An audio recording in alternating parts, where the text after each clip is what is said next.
We all know Kyler Murray needs to have a big season in 2025, as does the revamped defense. But who need to be the breakout players? Who do we think are going to be the breakout players in 2025, Johnny Venerable? Plus, speaking of Kyler Murray, we've got new numbers to support. His passing game might have been sabotaged in 2024. PHNX Cardinals on a Football Friday starts now.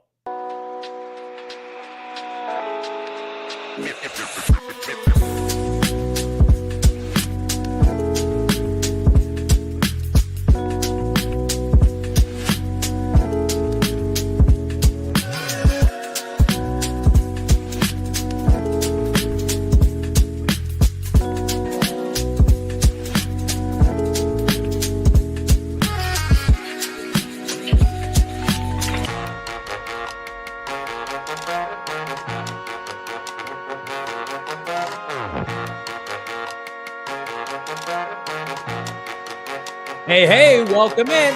Live from Studio K, presented by our friends at Circle K. We have so many friends here on a Football Friday. I'm Johnny Venerable. He's Brack. No man behind the mic. This is PHNX Cardinals, your premier number one Arizona Cardinal podcast. Do us a favor, like and subscribe. Leave us a 5-star wherever you get your programming. What a show do we have for you today. We got numbers, we got graphics, and we've got bold predictions. We got Bo Brack here. We got Bo Brack, and I feel like my cup runneth over. After spending about, 12 hours with Johnny and his family, my family, hanging out at Gila River Resorts and Casinos at Wild Horse Pass. A little pool day today for the PHNX crew. That's right. We were the pool boys playing more like lifeguard and referee for easy there, Gunter. Hey, choices had to be made. Sounds like you made the right one. Left my wife. Can't even get into my open. But look, excited to be here. Got a lot going on. Noah was missed, although he didn't get the eventual invite to the casino last night. Had a great time out there. Wonderful operation. Can't wait to get out there on football Sundays for our halftime and post game shows as well. While it wasn't physically in hibernation, it was popping. The sports book, it was encased in glass, and it was like, do not touch for 2 more months for PHNX Cardinal watch parties, and that's what we're ready to do. So big thank you to the fine folks at Wild Horse Pass. A+ stay, tremendous first class all the way. We had a prime Chula Steakhouse, which was 10 out of 10, and of course took our kids to the pool today. It was fantastic. Kicked around the idea of doing a live show from there. But equipment probably would have gotten a little wet. But we're here regardless. So many topics to discuss. How many beers? 2 beers. Chugged casually. Enjoyed. It was a relaxing trip. Is that the view to be had in our great state of Arizona? I mean, I know you could probably go up to the Grand Canyon and get a glimpse at one of That's overrated. The natural creations. But look, the view from up top, Shula Steakhouse, Prime Steakhouse there, Gila River Resorts and Casinos, pretty unbelievable. Nice little appetizer to your steak dinner. It's like I needed an upgrade in my staycation, and I got it with Gila, and now we need upgrades in production for the Arizona Cardinals in 2025. And so we thought we would kick off a fine Football Friday show with our breakout players. These are players that Bo and I have been thinking on the entire offseason. These are players that the Cardinals are counting on, and these are players that I think Bo and I'll speak for Bo here, are putting our reputations that we believe are poised to break out. And the Cardinals need them too. So drop us a like here. We got folks funneling in. We appreciate all of you here. And we are less than 2 weeks away now from the start of training camp. And of course, we are going to break down the Cardinal quarterback room later in the show, how big of an impact Jacoby Brissett can make on Kyler Murray's Clayton Tune's days here in the Arizona desert numbered. But first, we start with breakout players. Bo, are you prepared to share your breakout player here on a Football Friday? I am prepared. I'm fresh off submitting it to Noah, and I hope it fits the criteria that Johnny Venerable had in mind in doing this segment. I'm going to go with a newcomer, Will Johnson. Wow. He's my breakout prediction. And look at these numbers. This would be a breakout for a first-year corner that we feel pretty confident is going to win a starting outside corner job 4 picks, which would have bested the highest interceptions from last year. Sean Murphy-Bunting had the most last year. He replaces SMB. 4 picks, 15 passes defensed, and 1 defensive touchdown. He had a nose for it in college, 3 pick sixes, including 2 last year in an injury kind of shortened 2024 campaign for Michigan. I love Will Johnson. I think that he's just going to be a perfect fit for Nick Rallis and Jonathan Gannon's defensive secondary with the rebuilt defensive front. He's just going to be back there taking advantage of some poorly thrown balls. It's such a good pick, and I think it's so appropriate because after this pick was made, we sat there on set, fateful Friday night in studio in Phoenix, and you looked over at me, we were live on air, and you said something to the effect of like, I think he's going to start as a rookie, and I think he could be cornerback 1 as a rookie, which is a wild thing to say, unless you're a rebuilding team and you got like a Sauce Gardner in the top 5, and it's just like, yeah, cliche. He'll go against the number 1 receiver, like Patrick Peterson did once upon a time as a rookie. But with the expectations of Will Johnson, if he's healthy, and again, he got banged up at the end of training camp. They held him out precautionary. I probably shouldn't even use the term banged up. That's probably not accurate. Still waiting to have his contract taken care of. If we get to week 1, I think he's going to be a starting corner, certainly. Bowen, I think he's going to be lined up on the outside. Bless you. Bless you. I completely agree. I think that for our audio listeners, they're just like, man, he was taken back by what Johnny said. Yeah, it's just bless you, Johnny Venerable, bless you, and all those things you just said in regards to my breakout pick in Will Johnson. I think he's a special player, man. Like the fact that the league was willing to just kind of look away from him and let him fall down the draft board to 47 is going to be looked back at poorly in the Arizona Cardinals in the way that Jonathan Gannon's response is. And Jonathan Gannon is always a very positive guy, especially when it comes to his players. But I think with the scouting background, with being the kind of defensive back kingmaker that he is, and knowing what it takes to be good in this league, and seeing the prospect, the caliber of Will Johnson, and going through the emotional roller coaster that was day 2 of the NFL draft. He's talking to the Atlanta analytics department saying like, what are the chances, guys? And it's like Lloyd Christmas talking to Mary Swanson, and she's saying like, close to be like 1 in a million. And he's like, you're saying there's a chance? Just don't give me hope, right? But it happened, right? It was an unbelievable day in Cardinals draft history. And Will Johnson seems like he's the guy well-equipped mentally, physically, clean bill of health to kind of prove everybody wrong and the Cardinals right. 9 career interceptions as a Michigan Wolverine. 3 of those went for touchdowns. Cardinals didn't have a defensive touchdown this year in 2024. I think that changes dramatically this year, and I think Will Johnson has a defensive touchdown. Can't wait to see him lined up. Of course, he's going to have an opportunity to go up against Marv in training camp. We remember those battles at the collegiate level, Ohio State, Michigan. So it's a great pick, and it's a pick that, I mean, frankly, we need it to go well, because you think about Sean Murphy-Bunting gone from this franchise, likely going to be, some kind of settlement, as unfortunately he got injured outside of the organization, the infrastructure. And so, we'll see what happens there, but we don't expect him back. So it's like, okay, what do you got? Cardinals, Max Melton, Keitrell Clark, Starling Thomas, and of course now Will Johnson on the outside. And then Garrett Williams, one of the best slot corners, according to PFF, the best cover slot corner last year in the NFL. I like that pick, and I'm going to stick with you on the defensive side of the ball. It's hard to pick offense, isn't it? Because it's basically like, who are you willing to double down on maybe from last year that didn't produce? And like, we know Trey is going to be great, and James, and Kyler Murray would have been too cliche. And are we going to pick Isaiah Adams as a breakout player? Marv, I think the Cardinals need Marv to break out. You don't need this show to tell you that. So I think any pick that I would have done Will Johnson or some of these other guys. Like, it would have been on the defensive side. We could do 10 defensive breakout players. I'm going to go ahead. I mean, if we're going offense, that's why I didn't go offense, because I think if you look at what my predictions are for Will Johnson, the defensive equivalent, that would have far bested like what I think, Michael Wilson, I think he goes from a 500-yard receiver to a 725, 50-yard receiver with maybe a couple more touchdowns. I think Greg Dortch who our guy Vic sent me a DM today on Instagram about how much of a yak fiend he is, a yak merchant he is, and how he is just in some pretty incredible company across the league. I think Greg Dortch, you're going to see him continue to, best his previous career high season. But I don't think they're going to be like overwhelming numbers. I think that those numbers on offense belong to the usual suspects, Trey McBride and Marvin Harrison Jr. So we continue with our theme of defense. And I will go with the draft pick, not this year, but last year. Let's see it. Noah Man, you know him, you love him. Darius Robinson, bullish, would have been, I believe, the defensive rookie of the year candidate last year had he been healthy.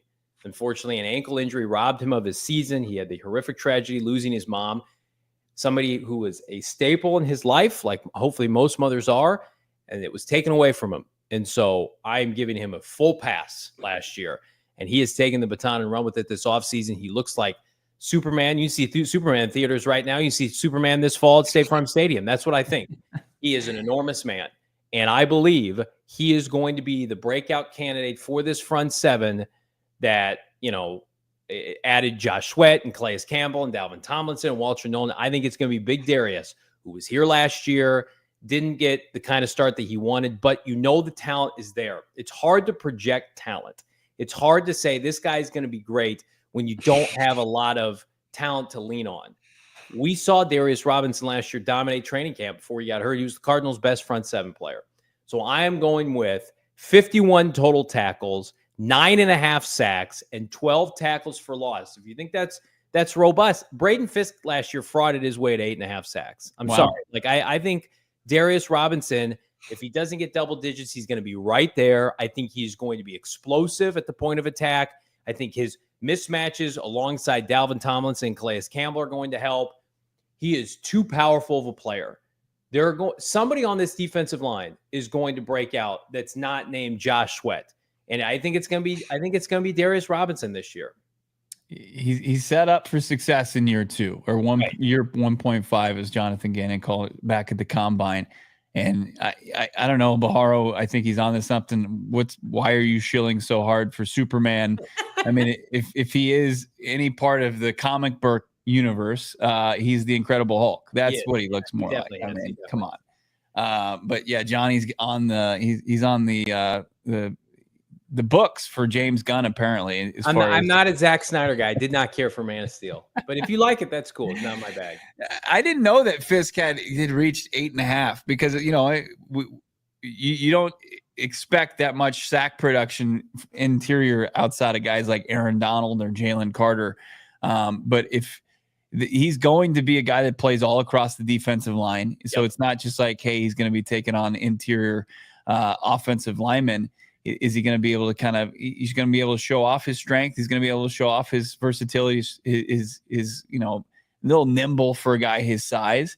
I'd love to see it, man, because it would transform what they're trying to do. And then what you expect you're going to get from the vets on that line and the 16th overall pick in Walter Nolan III. So D-Rob breaking out in a big way would gotta have it. You do. You absolutely do have, because you saw what you were robbed of, to start the year last year, and then never were able to kind of get back on track. And I know all the things that did go into it, but Darius Robinson, man, it's just like Marvin Harrison Jr. It's not for a lack of effort in preparation. He's got his process dialed in. He's just like MHJ, where he was at the facility for the most part every day, preparing for his sophomore season, and wants a need to rebound from what he would describe as an under par season.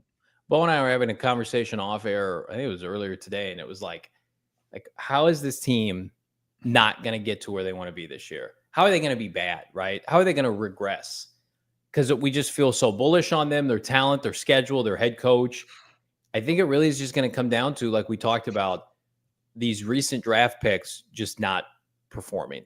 And again, like Darius and Marv were first round picks that the Cardinals, you think back, like this year's draft was a home run, but it was the 2024 draft that Austin Ford said, I'm going to push my chips in the middle of the table, and that's going to be the one that really kind of cements our franchises, the return to relevancy and prominence.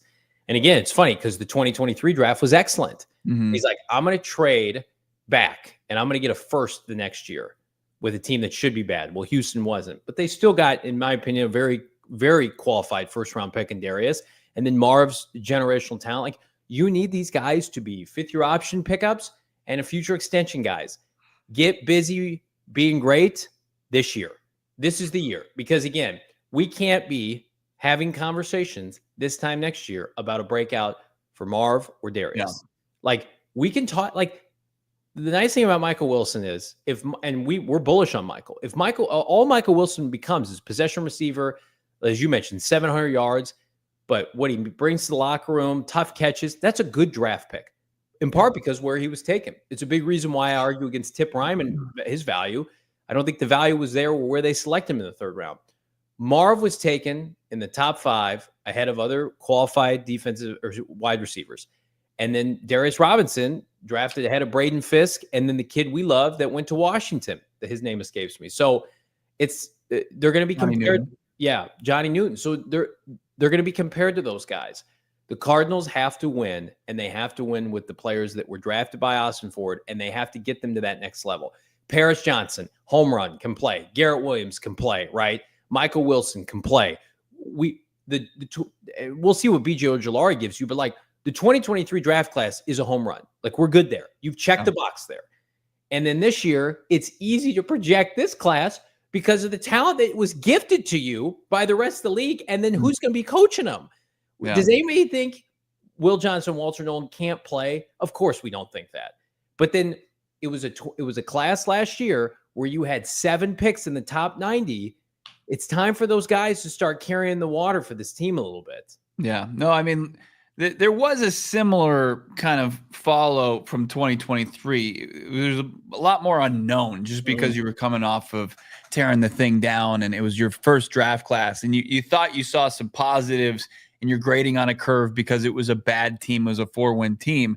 You saw Paris Johnson Jr. play each and every snap. He played at right tackle. He transitioned to left tackle, and he popped, going back to his natural position. We were confident that the 6th overall pick was a good selection, and he showed some things, some glimpses throughout the year.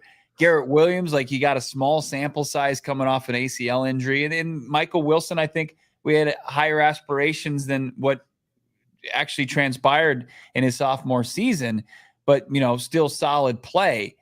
There wasn't that many more answers following year 1 for the 2023 class as was kind of the same questions we have going with the 2024 class. But the thing that remains that has to happen is, like Garrett Williams and like Paris Johnson Jr., you got to have not just one, but a couple guys from this class emerge this season as surefire, like, contributors, impact makers, like nearly what you could say these are the star players on our team. And here's the good thing about it. If you get Marv and Darius to that level, the rest of the draft class just has to be solid. They just have to be starters, like Isaiah Adams just has to be a starter, right? Who knows what Trey Benson will become, but he can contribute. Max Melton now suddenly doesn't have to be your number 1 corner with Will Johnson eventually. And so the rest, and how we feel about Rabbit Taylor Demerson, we feel like that's a home run pick. Really, it's like Marv and Darius have so much pressure because they play the 2 positions that the Cardinals have to have better production. Defensive line, I know Darius isn't an edge rusher, but defensive line and wide receiver. Yeah. And if those 2 players, if we're sitting here and both those players are like Pro Bowl level players this year, it's going to tell you everything you need to know about the Cardinals. It means that Kyler Murray was good because Marv was good. It means that they're in the playoffs. It means the defense was dominant. Yeah. It's pretty crazy how you can contextualize a 53-man roster really down to 2 guys. Well, and it's how you continue growth. It's how you continue development. Like, one thing from 23 to 24 is like, sure, Kyler Murray stabilized the offense. You can't deny that. You can say, you can nitpick his season in 2024, but he absolutely stabilized the offense. Look at the offense before it. It was just in flux until he came back. And then, what did they go? Was it 3-5 down the stretch? Very well could have gone 4-4 with Kyler Murray. And then you had Garrett Williams and Paris Johnson Jr. emerged from that class, along with the stabilization of the offense, and it doubles your win total. It puts you post bye in a playoff chase, playing important games in December. It's like, well, then how do you build on that? The draft class that you had a ton of capital in, and really kind of were in a great position to really hit with 7 picks in the top 100. Is like, you got to have those guys pop so you can go from an 8-win team, fringe 9-win team, to 11, 12, because that's the next step here. For me, right now, this team, the pieces are in place. We know how we feel about this roster. They have a playoff caliber roster, and I think they have a division winning level roster. But draft and develop, the developing needs to happen in the form of productive seasons this year. The draft piece is done. Darius was a home run pick. Marv was a home run pick. These guys have to produce, and then it would make it exponentially easier to Bo's pick if you got some breakout stars year one. Like, you think back, like, how many rookies outside of really Paris as a rookie gave you immediate impact? Yeah. I think Will Johnson probably, Bo, would you agree, has the best chance to do that of 3 draft classes so far? Yeah, no doubt about it. I mean, he's going to be set. It's like him coming in is more conducive to success. It's not like, hey, please be a star right out of the gates. It's like, we need it at a necessity. We have to have it. I was talking with your son today. He was talking about what the next jersey he was going to get. Like, that 0 Will Johnson jersey, like, it's got to be at the top of your list. That is, I think, when he establishes himself, that's going to be the new defensive kind of stalwart for Cardinal fans to just rep, because it's clean. It's a single digit, which we love. It's unique. And Will Johnson, his play's going to be splashy. He's going to take the football away. He might miss some tackles, right? He might get burned every now and then as a rookie, but he has an opportunity just to set that stadium on fire in an already heated desert. So those are our breakout players. Do we miss anybody? Who do you think is going to break out for this team this year? Drop a comment, leave a like. Right around the corner, we're going to preview the Cardinals quarterback room. We're also going to talk about some more damning information pertaining to certain offensive coordinator. You do not want to miss this. It's coming up on PHNX Cardinals. But first, it's about that time to hit up Bet365 for some props, for some preseason. I'm betting on preseason. I don't know about you guys. I'm about ready to just chisel off the NFL section of Bet365. But thankfully, right now, I can dabble on everyday Major League Baseball action with the MLB Bet365 early payout offer. You're a winner if your team goes up by 5 runs ahead with an instant payout on straight bets and parlay selections marked as winners. Bo's Orioles, they go up by 10. They blow games. This is perfect for Bo. Download the app today. Use the bonus code PHNX365 when you sign up. Again, right now, Bet365, they're crushing it with all the deals that are available. And again, we know the bevy of free bets, the bevy of parlay boosts that we're going to see this fall. But right now, dip your toe in. New customers get $150 in bonus bets when you bet $5, win or lose. You got to sign up right now with the bonus code PHNX365. Again, deposit $10, place a $5 bet. You're getting $150 in bonus bets. Whatever the moment, it's never ordinary with Bet365. You got to be 21 years and older. If you or someone you know have a gambling problem, wants help, call 1-800-NEXT-STEP. Text next step to 53342 or visit problemgambling.az.gov, Bo, for more info. When I'm not repping this OG PHNX merchandise hat, I'm usually repping a Brandon Bills hat because I love them. The fit is perfect, looks so good. It's one of the best hats around, and it's not just like it fit my head and doesn't fit Johnny or Noah's head or your head. They've got all different types of hats that you can wear: snapbacks, truckers, fitteds, beanies, tees. Brandon Bills is going to help elevate your brand in so many different ways with so many different options for apparel. Of course, started here in Mesa, Arizona. They call Mesa home, but they're internationally renowned. It's unbelievable what's going on. It will help your brand stand out from the crowd, whether it's your kids' little league team, your co-ed softball team, or your business. Get Brandon Bills to give you that edge and really making your brand pop. Check them out right now. They got partnerships with 40 partnerships with universities, including ASU, U of A, GCU, part of their campus collection. Also partners with the Phoenix Suns, a little basketball team we have here in town. Check it out. Check out BrandonBills.com and use the code BB, like Bo Brock, BB, PHNX. I think they made the code specific to me. Tell them I sent you for 15% off your first order. That's right. BB, PHNX, 15% off your first order at BrandonBills.com. Big thanks to everybody who is subscribed here on YouTube. If you haven't already, just do us a quick favor. It's free. It's easy. Click that subscribe button. Get us to 50,000 subscribers before the start of the 2025 regular season. And of course, speaking of the regular season, we are going to see a new addition to the Cardinals quarterback room. No, it's not a draft pick. In free agency, the Cardinals went out and signed one Jacoby Brissett to come in and presumably back up Kyler Murray. The Cardinals tried to get Jacoby Brissett last offseason. Were unable to do so as he was in contention for the starting job in New England with Drake May. So the Cardinals had to pivot, took on Desmond Ridder. That was a disaster. So this is the first time they've really revamped their quarterback room with a quality backup behind K1 for the first time under the J.G. Ossenford era. And it's where we start, Bo, our quarterback preview discussion today. Yeah, and it starts with obviously Kyler Murray. QB1, as he's been since 2019, as he was 1-1 in the NFL draft. Kyler Murray, 69% completion percentage, 3,851 yards passing, 21 touchdowns, 11 interceptions. You add 5 rushing touchdowns, nearly 600 yards on the ground. The dual threat remains, after playing every game, their franchise quarterback. And then you start to see, something that he hasn't had, I think, since Colt McCoy started facing some injuries, a very viable veteran quarterback. I think the quintessential backup quarterback in the NFL right now, Jacoby Brissett. He comes over after playing sparingly last year in New England, 59% completion percentage, 826 yards, 2 touchdowns, 1 pick. But he's been around the block. Couple stops in New England.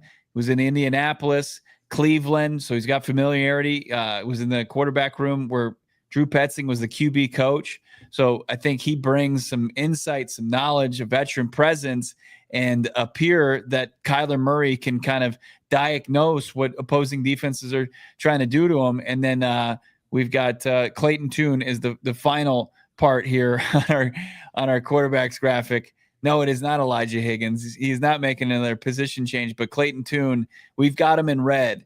And I think as far as Clayton Tune being on the active roster, the 53 going forward is not something that I can envision, except unless an injury pops up during training camp. Yeah, we'll get that updated. Here's what I'll say.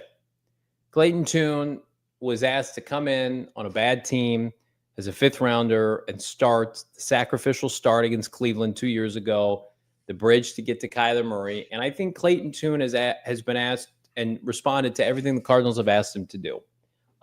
He had a better arm than Colt McCoy as a rookie, and I remember thinking, the Cardinals may have something here. What they have is a guy who is probably a fringe roster guy moving forward, unless he takes a huge jump in his development. And again, he's got physical tools. He's got some mobility. He's a little inaccurate, but I do think that his time with the Cardinals on the active roster is coming to an end. Because I also think, Bo, Jacoby Brissett, you'd feel comfortable, not for a prolonged period of time, but he could start and help you win a game, right? Certainly with the way the Cardinals want to run their offense, at least if last year's any indication, they want to run the football and they don't want to, press the ball downfield. At least that's what we saw last year. And so Jacoby Brissett can do that. I also feel like if the Cardinals were in a position where they needed another quarterback to help them win games in a pivotal 2025, I think they would almost rather go get another veteran over Clayton Tune. I think Clayton Tune is the ideal developmental guy. Let's see if he pops. I think he's going to be a practice squad guy until further notice. And by further notice, I think until another team picks him up. I think the Cardinals like him. He's a super well-liked guy in the locker room. I'm not hating on him at all. And again, for what the Cardinals have asked him to do, I think he's done a good job. But I think in a season in which, there are no throwaway games this year. There are no games in which the Cardinals can say, Clayton Tune we can go in there and just kind of see what happens. No, you have to win every game because there are jobs on the line. There are extensions at stake. Kyler Murray's career is in flux if they don't win this year. Like that's why you need Jacoby Brissett. And Jacoby Brissett can come in here and do that and can win you games. Beat the Jets last year with a good drive in the fourth quarter. So I think, again, it's easy for people to dog on him. He's going to play in the preseason. Hopefully it's good film for, 31 other teams. But I think he's on the cut list when the team announces 53-man roster. Yeah, and then I think a couple of days later probably makes his way onto the practice squad and then continue the journey and his work with Israel Wolfwork and Drew Petzing and trying to develop. Which it's tough to look. We give credit to Clayton Tune here. There's the unfortunate reality of the NFL that it is tough to get better when you don't play a lot. And with Kyler Murray healthy, you're not going to play a lot of football. And Clayton Tune just hasn't had the opportunity. And it's also a good thing for Cardinals because, this is a guy that's not coming from Power 5, now Power 4 conference football, put up gaudy numbers at Houston, 4,000 yards passing, 40 touchdown passes, second most athletic quarterback in his draft. There's a lot to like about Clayton Tune, but there's still a lot of development and maturation that needs to happen on the field. And, the practice squad would just further that ability to get there. It's just the Cardinals, like with the old cliches about the backup quarterback, is you get backup quarterback in there, he can win you 3 games, he can lose you 3 games, right? Is there any confidence that Clayton Tune can go and win 3 games for you? No. The other part of it you can get done, and that's just the unfortunate truth right now. And I think, like I said, Jacoby Brissett is the quintessential guy, and he can go do that. And I think he knows the system. He can run the offense. He's a little bit mobile. He's got a strong arm. I think Jacoby Brissett, if asked if he's thrown into starting, barring, hopefully, not a serious injury to Kyler Murray, that Jacoby Brissett can give you a chance to win a football game. To me, Jacoby Brissett should have been a Cardinal 2 years ago. The Cardinals should have opened the season in 2023 with him, but he had real options at the time. And the Cardinals were not a favorable destination. People knew that team was bad. And he had real options elsewhere, Cleveland, and then, of course, last year in New England. So it was they were in that really kind of difficult spot where Kyler Murray was hurt. He wasn't healthy, but you knew he was coming back. And then last year, it was like, what can they even do with the backup? We want Clayton Tune around. It's like this year, it's clear what's happening. Jacoby Brissett is coming in here to be another extension of, as you said, experience, set of eyes, to see him on the sideline, talk about what they're going through, like all good quarterbacks had one point or another. He's not there to mentor Kyler Murray. I see that thrown. Kyler Murray's 28 years old, but like to have a buddy, a peer, just like, hey, what'd you see on that play? Let's talk about it. Let's walk me through what you saw. That's like, how many times did we watch the games last year and Kyler Murray really was just kind of by himself? There was no one really for him outside of Clayton Tune to talk to him. With respect to Clayton Tune, like, he hasn't played in the NFL. Right. It's Israel Wolfwork. He's sitting there with the quarterback coach. That's often what you saw. And it's like, now you have an extension of that. And you have a guy that's out there who's taking the reps in practice, and he's really kind of keeping himself mentally in the game. So when you have what you saw at home in the second game against Seattle, where Kyler Murray makes a bad throw and it's picked off by Ernest Jones, you don't see him go out there and throw another interception, or like he has somebody he can go and say, what the hell's going on? Like, a credit to Seattle's defense, but what have you seen? And he can lean into, the 10 years of experience in Jacoby Brissett and experience in the system where, it's, what are you going to get from Clayton Tune? I mean, that's not anywhere an indictment on the kid. It's just the indictment is he doesn't have 10 years experience in the NFL. Like, that's not that disrespectful. No. And again, he could go and, I hate to use the term like bounce around, but he could bounce around and find a spot where he is comfortable and can come in and contribute. Think about this. Carson Palmer had a veteran backup. Now, not older than Carson, because Carson was up there in age, but remember Drew Stanton came in with the Arizona Cardinals and was a quality backup, was with the franchise for, I think, 4 or 5 seasons, backing up Carson Palmer. And he was a staple on the sideline next to C. Palm. And Carson Palmer threw his fair share of interceptions. Yeah. You remember that fateful play with Andre Ellington scoring against the Seahawks, and there's Drew Stanton jumping and dancing around like he had a headset on. He's an extension of the coaching staff. So those guys are valuable. Happy dance. That's right. And Kyler Murray's playing in an offense, by the way, that's brand new. This is his third year in it, but it's like last year was his first full year playing in it. Yeah. And so the learning curve is probably still there. It's a conventional drop pass, play action offense. The one that, obviously wants a mobile quarterback, but certainly wants to run the football. It's not the 10 personnel spread offense running gun that he did with Cliff Kingsbury. It's like they did him. And again, we're going to get to this later, especially. And I've been critical of Kyler Murray at times this offseason. I just feel like they did him a disservice dicking around at this position. Excuse my language. We did shows in the eloquent. We did shows in the spring of 2023. Yeah. And we heard that they wanted Joshua Dobbs, who would have been a good option to have in this locker room. And they had tons of money, and they screwed around over a couple $100,000. And then they talked themselves into Colt McCoy. Dobbs ready to come here, and I don't know if we're going to give you like $200,000 or $300,000 more. And they let Dobbs leave, and then they brought in Colt McCoy again, and it was a disaster. And then they had to burn a draft pick. This is the first offseason they have been serious about helping their quarterback room flesh itself out for the first time in Austin Fort's era. It was good. It was Austin Fort's best offseason because of the defensive additions, but this should not go unnoticed. No, this is what you needed. You needed kind of an adult in the room to match kind of wits and push, right? And it's like not the push that the Kyler haters out there want, like going to be calling for the backup quarterback come, halftime of game one. It's kind of like the iron sharpens iron in the classroom in this case and out there in the practice field and on the sidelines when you're not out there in the huddle with the Arizona Cardinals on offense. So I think this was and it was Austin Fort was able to do that where like it's an important position, but man, they years 1 and 2 under Austin Fort, they had so many holes to fill. It was you can understand why it got overlooked and why negotiations with guys who are viewed as backups in this league didn't get done. Yeah, absolutely. Drop us a like. Let us know, did the Cardinals do enough to upgrade their quarterback room in a bad draft class? I can't push back and say they didn't. We'll see what 2025 will bring and if it impacts their 2026 quarterback room. Around the corner, though, we're talking Kyler Murray. And I'm not going to say versus Drew Petzing, but it's some numbers and some statistics that you have to see to believe. That's coming up. It's PHNX Cardinals.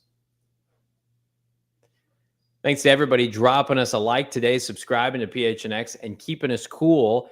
That's our friends at APS. July is the time to celebrate the red, white, and the blue, but be smart and stay safe when you're enjoying the holiday festivities. And hell, it's 118 here the last couple of days. Be smart about your energy use. Nearly half of the energy costs come from cooling and heating. A smart thermostat can help you manage that. How many times, Bo, have you opened up your energy bill at the end of the month and it's got a crooked number in front of it? Take care of it right now. A smart thermostat makes it easy.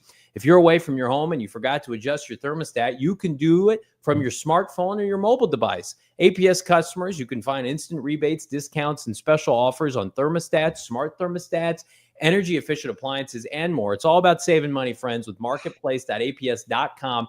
And right now, APS customers may be eligible for smart thermostats as low as $0 when you enroll in the APS Cool Rewards program. If you already have a smart thermostat at your home, see if it's eligible to enroll in Cool Rewards programs, plus free install at marketplace.aps.com. Again, must be an APS customer.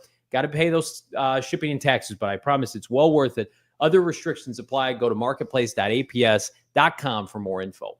Absolutely well worth it. As we mentioned, we were hanging out at the pool day, Gila River Resorts and Casinos. On the way back, just got on my smartphone and was able to crank down the AC. So me and my family didn't come into a warmed up house after we were gone for 24 hours. So APS helping us do that, save some money while doing so as well. Empire Today is going to help you with your flooring needs at the highest level. Their professionals over there know exactly what they're talking about, and they're going to help you in your journey with getting those hardwoods done, maybe some new carpeting, maybe some laminate, tile, $350 off to start as well, just by being a viewer, a listener of PHNX Sports. EmpireToday.com/PHNX. That's going to get you $350 right off your flooring needs right now. You can do it. It's no longer something you got to do a DIY project on your own. No more big box stores where you're not getting little to any information, and it's probably overpriced. Empire Today is going to set you up, and they're going to set you up as well as anybody can as far as your flooring needs. Use their virtual floor designer. Check it all out. EmpireToday.com/PHNX. Set up your free in-home estimate and get your journey started right now. Don't miss out on it. Check it out. Restrictions apply. EmpireToday.com/PHNX for full details. Big thanks to everybody that's watching live on YouTube. Drop us a like here. Subscribe to PHNX Sports here on YouTube. And, of course, become a diehard. Diehard at GoPHNX.com. Pick up a free hat and or shirt every time you become a diehard. We got a special sale. I think that's still going on. $36 for the entirety of the year. That's $3 a month. We got a diehard exclusive content that's dropping throughout the course of the season. We're ramping it up in the Discord, which is the best place to talk Cardinal football. And then, of course, the coup de grace, the chef's kiss, becoming a diehard, get money off events. We've got our pickleball tournament, save money on that later this month. And, of course, let's talk about the pickleball tournament. I believe it is upcoming on July 26th, 10 a.m. Pickleball tournament at Chicken and Pickle. We're going to be out there having a blast. Proceeds go to our friends at Big Brothers, Big Sisters. And again, if you haven't come out to one of our pickleball tournaments, it is an event for the year. Again, skill levels, diehard levels, beginners, everydayers to the elite. Check it out right now. It is so much fun to get out there. It's overhead, it's got air conditioning, but you can be outside if you want. It's really, Bo, Chicken and Pickle, it's a compound for fans and casuals to come out and have a blast. We're so excited to be partnered up with them on behalf of a great cause like Big Brothers, Big Sisters. Yeah. I can't believe we're not calling it like our third annual. This is the third time we've been doing this and getting out there with our friends over at Chicken and Pickle, who nobody does it better than them as far as the accommodations, pickleball courts, and setting you up to have some fun out there, knocking it around. I got to make my debut, though. 2 pickleball tournaments too late. Yes, you do. Absolutely. I have no questions about my love affair with Chicken and Pickle. I have questions about the Cardinals passing game. How's that for a segue? We know the struggles. Mm-hmm. We know that this team didn't make any moves in the offseason to improve personnel or to alter personnel. And they voted with their current group as this is good enough. They retained Drew Petzing. They retained Drew Terrell. Everybody's back, minus, the addition of Justin Fry taking over for Clayton Adams. Mm-hmm. We are less than 2 weeks away from training camp. The Cardinals' passing game last year was worse than you thought. Noah Man, cue the chart graphic, if you will. This is from Hayden Winks. Does a great job for Underdog Fantasy. And it shows quarterback efficiency, okay? This is probability, 20 to 80% regular season, regular weeks, 1 to 18. If you remember, Kyler Murray got hurt in 2022 and barely didn't play in 2023. Kyler Murray had the worst yards per attempt on this graphic, down there with Mac Jones, Trevor Lawrence, Aaron Rodgers, Danny Dimes, right? But it gets worse. Let's see the other graphic on deep passes, Noah Man.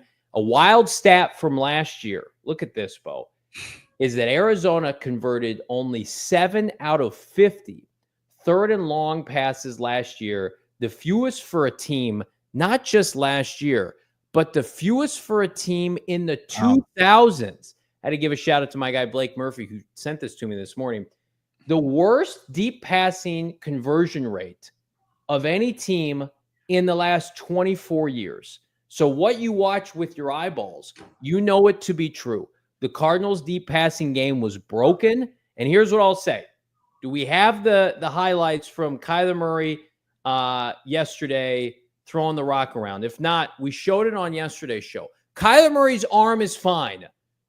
I don't discount Marvin Harrison Jr.'s ability to haul in the deep ball or Michael Wilson's. What the hell happened? What is going on here? The worst deep passing conversion rate for a team in the 2000s, that's an unbelievable and a damning statistic for Drew Petzing. We saw some bad quarterback play on this team. Guys like Max Hall, John Skelton. You saw Josh Rosen. And they had better success on third and long than Kyler Murray and Marvin Harrison Jr. Understatement that you're going to hear on a Friday, possibly all day, seems bad. It seems very bad. 7 for 50. Now, what goes into this? Is this like as far as completing the balls past the sticks? I would say a conversion rate on third and long, which is typically, according to AI, NFL, nomenclature, 5 or 6 yards or more. I'll go ahead and I'll say like 3rd and 6 or longer. Well, yeah, but is he completing passes at least? But they're short of the. I'm sure, because we watched that last year. So it's almost like, and this is what my argument has been, that he was coached to check it down, let the playmakers do the work, and we're not going to turn the ball over, and we're going to play cautious offense, flip field position, defense. It didn't work. It was bad. It was a bad philosophy last year. Because, yes, he missed some passes on third and long, and good hell, Marv's route tree was egregious. But, I remember it's third and long. We're checking it down to DeMercado. And I see snarks on Twitter say, well, Kyler Murray just can't throw the deep ball. He can't see downfield. That's bullshit. He was able to throw the football downfield with Cliff Kingsbury. He did it at Oklahoma. He throws one of the best deep balls in the NFL. You don't just go from, hey, I'm a great deep ball thrower, to I have the worst completion percentage of any quarterback in the 2000s completing on third and long. That is, coaching has to play a factor into that. That is an egregious. Let's see it one more time. I'm going to read it one more time for our audience at home. Let's see the Hayden tweet real quick, Noah, if we could. Kyler Murray in this Cardinal offense converted 7 out of 50 third and long passes last year, the worst in the 2000s. Worse than Ryan Lindley, worse than Kevin Cobb, worse than who are some huge mega Jamarcus Russell. Johnny, and it's man. And it's just like already dead. But it's like, well, let's run the football. Let's not and say we did. Can we do that? Noah, man, let's get that. We're gonna check out Kyler Murray's arm. The most damning part of that is the end. Is that the worst of the 2000s? Because even when you contextualize it and you say, well, yeah, because of you're running it on third down, or you're passing under the sticks and stuff like that. The fact that it's the worst of the century, of the quarter century, it's just like there's no way to run. It would have been bad if it was the worst of last year. Yeah, which it was. It was by a lot, probably. I can't. And it's frustrating because we all saw it. Yeah. And it's like, you can play that style of football when you've got a 90-year-old Aaron Rodgers or Peyton Manning in his last year of his NFL career, and you've got a dominant defense and you want to run the ball and you have to win a very specific way. You took a receiver 4th overall and you said to everybody, this is a generational prospect. Think of those balls that we saw that actually were thrown beyond the sticks on third down. And they were just balls that were, you could barely call it 50-50 for Marvin Harrison Jr. Like, there was zero separation. There was zero creativity as far as the route concept. It just was not, as the play came into the huddle, and it just was a low percentage throw from the jump. So even when they were being aggressive on third and long, when they had to have it, I just don't think that you were putting yourself in a spot for success. And that contributed to conservative play calling that was also there too. I felt good about Drew Petzing coming into this year, and I'm not ready to bail water yet, but it speaks to the statistics that we've pulled that he is not productive with receivers, and people want to point to receivers. He's got 2 100-yard games in 2 years coordinated with wideouts, but he could do it every Sunday with Trey McBride. So it's like, I feel like we're going to be in a position. We talked about this, Bo and I did earlier today. It's like, we probably have to do a Drew Petzing like temperature check after every post game. we're going to have a Drew Petzing temperature check either post game or on Monday to see like where people feel about him. Because like, I think Petzing Pulse. There it is. Let's get a sponsor. Get the sponsors on the phone. Let me tell you right now, the Cardinals are going to score points because they scored points last year. But why didn't they take that next step when they went 2-5 down the stretch? Because their passing game was broken. It was broken in Minnesota, both games against Seattle, against the LA Rams. They could not do it. It was painful to watch. You've had the season ended in January. You've had 7 months to figure it out. We better see it. We better open up against New Orleans in the Superdome against that dog water XFL expansion level team, and you better effing rip it. Because if I'm sitting there and it's like, the Cardinals won by 12, and Amari DiMercado had 7.8 yards per carry, we're all going to know it's like, yeah, they won, great, but at what cost? How is this different from last year? You got to show us you can do it, because I don't believe it right now. I got to see it. What if it is like a Bears performance where it's just like a heavy dose of run? It's a dominant win, but like it doesn't help you see what you wanted to see, and like is the passing attack taking some strides? Kyler Murray and Marv week 2 against the LA Rams. The more you look at it, the more you think that was an outlier performance because Kyler Murray did special things scrambling outside the pocket. But within the confines of Drew Petzing's offense, really, I think you can only say like the Miami game, coincidentally, we were at where he stood in the pocket and was able to push the ball downfield, and it looked like a semblance of a good deep passing game. But name me another game in which they did that consistently. You can't. Yeah. Well, you know what's going to happen. Even if week 1 happens and they can win several different ways, they can win that game defensively, I think, just because of how bad the Saints are going to be. Week 2, you know that Carolina is going to try to force you to win throwing the football.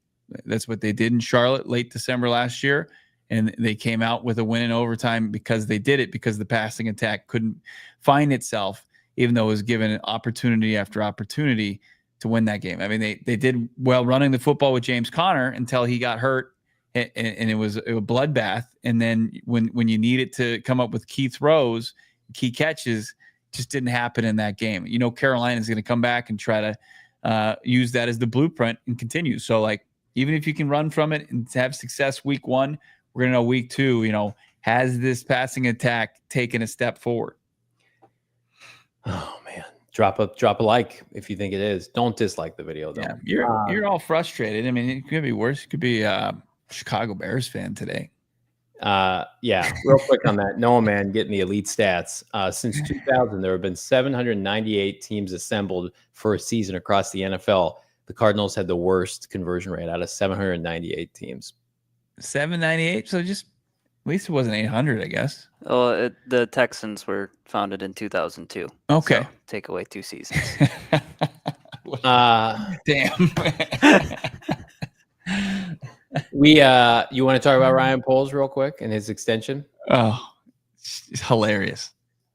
So Ryan Poles got a new deal from the Bears today. It gave me a little PTSD because I felt like I was back. It felt like it was February 2022, watching an organization give an undeserving GM a 5-year extension. You want me to read Ryan Poles' year-by-year record? I'd be happy to. Ryan Poles was hired in 2022. The Bears went 3-14. Then they went 7-10, and last year they went 5-12. So he's 15-36 as the GM of the Bears. And now hold on, he's won every offseason. That's true. So true. He's been an offseason champion, but that doesn't mean, it doesn't translate to wins, obviously. Can I also just say, like, he's living off of that trade up for Bryce Young? Like, the Panthers would have done that with anybody. Mm-hmm. That's what, like, it's like, I know Bears fans are like, oh, he smoked the Panthers in that trade. It's like, I don't know. I feel like the Panthers were just like, whomever gets the first overall pick will be on the phone. Yeah. And then, like, the Montez Sweat deal, they traded a second for Sweat in the season. It didn't make a difference in terms of, like, how much they won or lost. And then Sweat was ineffective and hurt last year. He's never really had he hasn't had a double-digit sack season for the Bears yet in 2.5 seasons. It's like, I don't know. maybe he's just like kind of a fraud. Never had an offensive line. Nope. Never built one. His solution is going after, a couple veterans, successful veterans. One for sure, Joe Thuney. How about this right here? Traded a second for Chase Claypool. I was just gonna bring that up. I mean, as many good deals there is you could find an equal amount of bad deals from Ryan Poles, and then surround that by not having an offensive line and continuously putting a young quarterback behind that and expecting different results. It is the definition of NFL insanity. I think that Ryan Poles, was way premature, and they needed to see how this season was going to go before they pulled the trigger on this extension. Bad teams stay bad. I have no faith in the Bears. I have faith in you all, though. Jamming in some super chats. We appreciate you on a football Friday. How about it? Let's start with our guy, Ryan Walker, $5. Pretty awesome. Kyler and the guys are getting some more time practicing together in Cali. This time, I guess they're at USC. It is awesome. No doubt about it, Bo. We got wind of this was coming again, and Cardinals, they got a really likable team this year, and I mean, Drew Petzing's not on that trip, so Kyler Murray's allowed to rip it downfield, I guess. And he was zipping it around. We've got a short up here on our YouTube page. You can check that out. You can check it out. Kyler's TikTok. I think I saw today on Greg Dortch's story just some more photos from the workout at USC.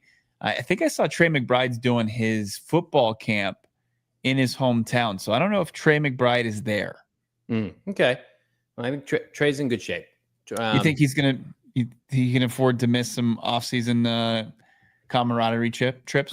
I think so. But let me pull up Bees' super chat real quick here. $2. Requesting a JV 49ers rant for the culture. How about an extension of that quickly, Bees? So we remember last year ESPN, in their all fraudulent ways, did not have Trey McBride as a top 10 tight end in the NFL. He was an honorable mention. Well, Jeremy Fowler is back with his band of scouts, coaches, executives, which probably equates to the slobs that work at ESPN that he works with. So not people actually in the league.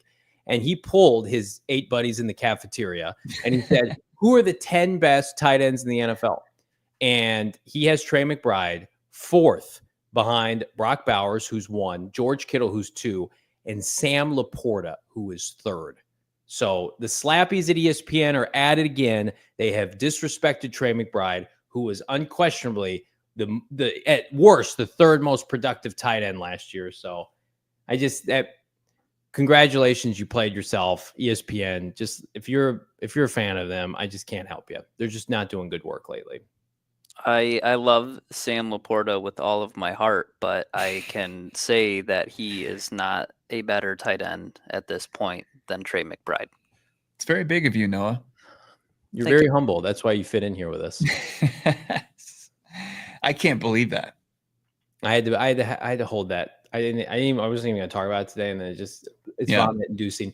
LOL. Like, Rex Ryan, what do you think? You're a former head coach. Hey, Mike Booger McFarlane, come over here. Hey, Boog, come over here. It's like, no, get away.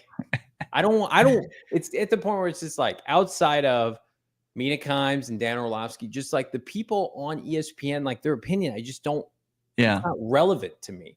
Well, it's like that Instagram video where like there's the guy, he walks in the door and he's looking around and there's people falling off ladders and you're seeing disaster after disaster. It's like you turn from ESPN and then you look over at FS1 and then there's Jason McIntyre putting the 49ers as a Super Bowl contender. It's like, you can talk me into, especially with the cupcake schedule that the 49ers have, that they could be a playoff team, but them as Super Bowl contenders, you can't talk me into that in 2025. In the year 2025 of our football lords, and you're going to tell me that they're a Super Bowl contender. The mass exodus, the aging on that roster, the guys they paid and the guys they let walk. Like you cannot persuade me on that. A couple more super chats here. LOL Perez just showing some love. 199. What's up, Perez? Hope to see you. Hope to see you this fall. Keeping things going here. Loso, $5. Drew will be our downfall, and Johnny still drives a Prius. I wish that wasn't the case on both fronts. I was at Gila last night. They valeted my Prius. It was great. But no, Drew, I hope those things don't happen. Didn't even hear him drive away. Just it turned around and it was gone. It was gone. That's right. Baharo, friend of the program, $5. This has been my issue since 2023. Petzing isn't a QB whisperer. He's an OC learning on the fly. It's why good passing OCs look the part early. Swerve, peg, round hole. Baharo, I agree with you. I think Drew does what he does well. He does really well. Tops in the NFL, running the football. I think he does a great job with the offensive line. I think that's why they love him. It's like he minimizes risk. But you can't win in the NFL playing like that against the elites. You can slap around the Jets and the Bears with high school level organizations, and you can flex your muscles on them. But when you need to play a Kevin O'Connell or Sean McVay with the season on the line, hell, the Seattle defense, and you look incompetent throwing the football, you're going to get undressed. And when do the Cardinals play the best teams? At the end of the year this year. So it's like, yeah, we can have fun against Tennessee and the Indianapolis Colts running for 200 yards. Yeah. What's the record? And what's the production look like in December? Yeah, can't have. I mean, I agree with this as far as a developing or learning OC. I don't think you can deny that. But now Drew's going to have to prove that he has developed, he has matured as a play caller, and is ready for the next step in year 3. It feels like his personnel, his players, they're set for that. He's got to be right on that same level. And they've got to be able to take that next step offensively, and it's a big part of it. Last super chat here. Got one that snuck in. We got a couple more. Baharo talking about Bo's boy Nick Wright. Nick Wright low on K1 equals poor numbers and 0 changes on O. I think it's Kyler Murray knowing around the league, Baharo, too, that people like Marvin still and people like Trey McBride. And it's like, well, you have these weapons. Why aren't you doing more with them? People don't know who Drew Petzing is in the media. Loso could regret this. Johnny drives by like a one cheek sneak to the wind. I'm not sure what that means, but I appreciate it. Sounds British. I think I drive carefully. I'm a family man. I got my family in the car.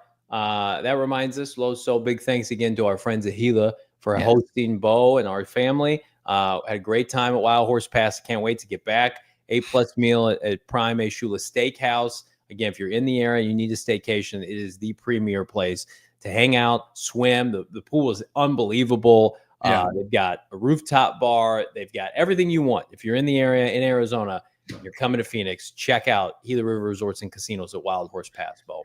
Love to stay, love to hang out with the Venerable gang today and last night, and can't wait to see what's in store this weekend. PHNX Sports on YouTube. Also, next week, it's going to be a fun one. We kick things off at a different time. It's not the same bad time here for the PHNX Cardinals crew. We're later on Monday. We're at 7 p.m. Now, we apologize for any inconvenience, but we're kicking off rank week, and we're doing the 10 biggest what-ifs in Cardinals history, Johnny. Absolutely. You will not want to miss that, and bring some tissues because it gets emotional with some of the what-ifs that we break down. But in the meantime, check out the content here at PHNX Sports throughout the course of this weekend. We got content, videos on demand, shorts dropping. And do us a favor. Get us to 50,000 subscribers here on the YouTube. Big thanks to Noah, man. Phenomenal work this week. Graphics were on point. We're tuning up, friends. Less than 2 weeks' time, we're going to be ready to rock and roll. The last week of the offseason is next week. Join us. For Bo, Noah, I'm Johnny. We'll see you then. We all silly like the mayor.